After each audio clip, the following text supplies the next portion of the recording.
Welcome back to the Arena Crown 2025 pregame show. We are getting ready for Albany Firebirds versus the Nashville Cats at 1 o'clock here at the MVP Arena. Game time in about an hour and 15.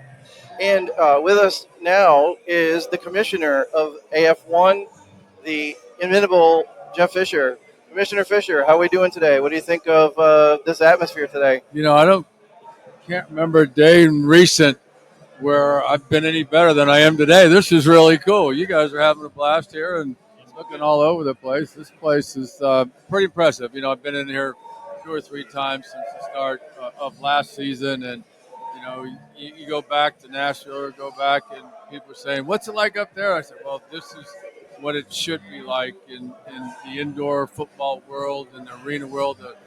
50-yard game, the fan base and the tradition up here is unmatched, and we've been saying that over and over. So as we got into the season, people were kind of wondering how this thing was going to unfold. Nobody had any doubt about where Albany was going to end up. Because of the way they were built and the way they're run and everything, but question was who's gonna be able to come up here and match up with them, and I couldn't imagine a better matchup for AF1 than having these two teams square off here today. So great venue, great atmosphere. People are pouring in from all over, and you got VIP parties, you got all kinds of stuff going on here, just the way it should be.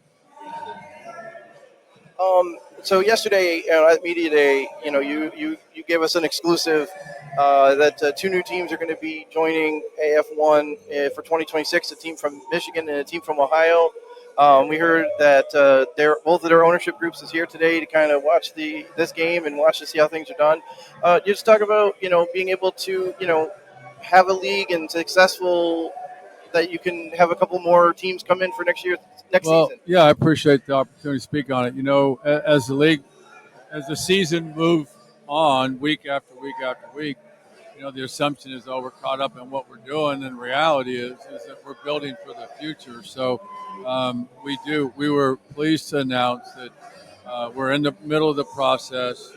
We've got solid ownership groups in both of the states.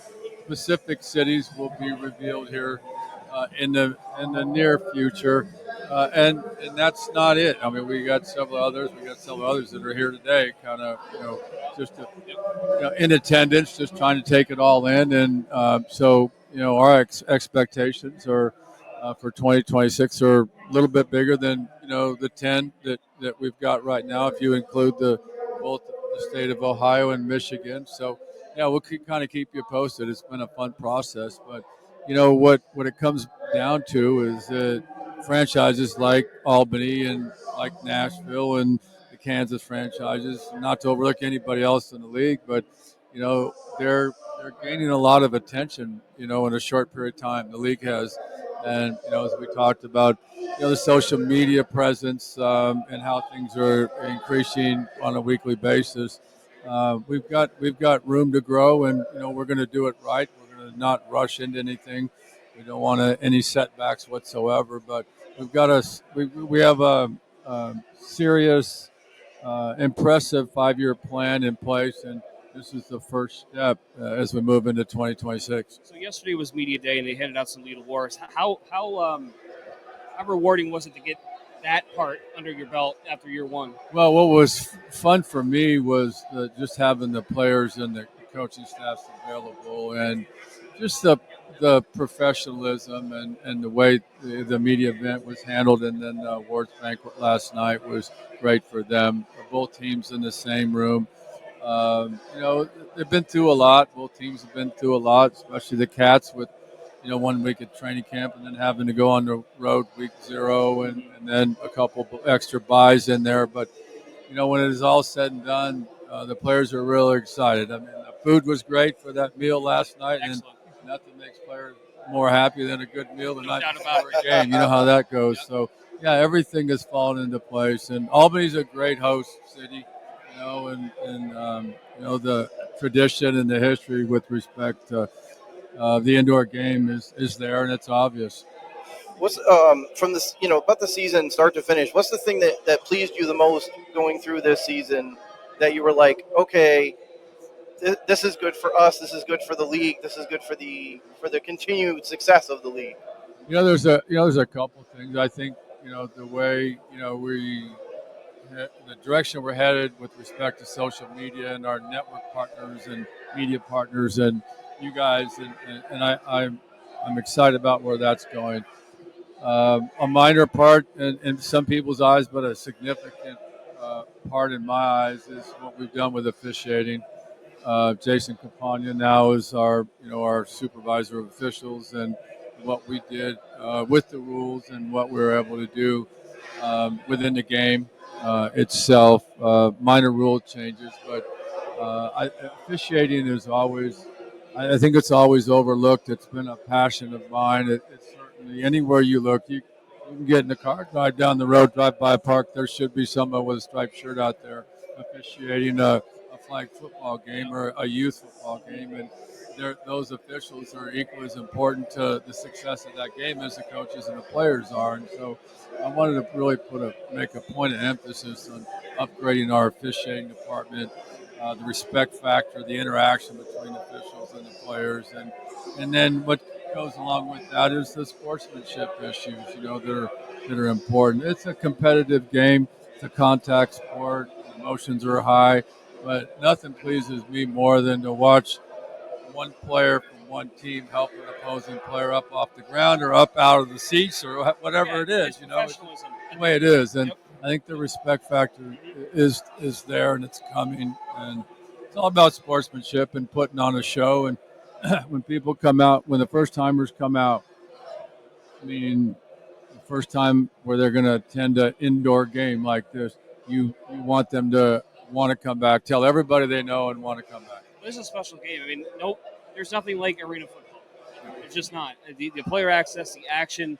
I mean, the old saying is you can reach out and touch someone. That's the case here in the arena every day of the week. The intimacy is what you're referring to, Yep. and the proximity, and it was it was a little over a year ago, and this is a special place for me because, believe it or not, Cats came up last year, and I joined them on the trip. It was the first indoor game I'd ever been to in person. It was here. I was so busy doing my thing while the Cats were rolling in Nashville. We just didn't have time. But I'll never forget my first experience. And between that date and currently today, I've had many of my friends, fishing buddies, hunting buddies, come to games and for the first time, and they still talk about it. They just absolutely love it. So. Yeah, it is. It's unique. It's a really cool game. It's a fast game. To put it in perspective, for the listeners that aren't familiar with it, everybody, college football, NFL, everything, everybody's got a 2-minute warning. Well, our indoor world, we have a 1-minute break. Same thing for the end of the second quarter and the end of the game. Well, a couple weeks ago, inside of a 1-minute break, there were 23 points scored. And that just doesn't happen in a normal football world. And so, as the scoring goes through the game, and might be a discrepancy here and there, you can come from 20 points behind and take a 10-point lead in a dang heartbeat. And that's the exciting part about this game. Yeah. I wanted to ask, so you guys have had John Gruden and Michael Waltrip come on as part owners for the Cats. What does it mean to have some guys, like that, where they can promote this game in different arenas? Michael Waltrip, being a part of the NASCAR, TV broadcast and things like that, can talk about the Arena League. Just talk about having guys like that to put more eyes on the product as you go forward. That's exactly the reason for the interest there. And I just want to point out that even though Coach Gruden has become a part of a minority ownership group in Nashville, we expect his name as well as Michael Waltrip to be reflected at a league level. Everything we're doing is about. I mean, each team is only going to be as good as your league, and so even though we're drawing attention to the Cats with both of these new relationships, more importantly, we want to draw attention to AF1, and so we're going to continue to do that. There's a lot of people interested in creating a relationship or being associated with what we got going, and so we'll continue that as we push into 26. Excellent. Well, Coach, thank you for taking the time.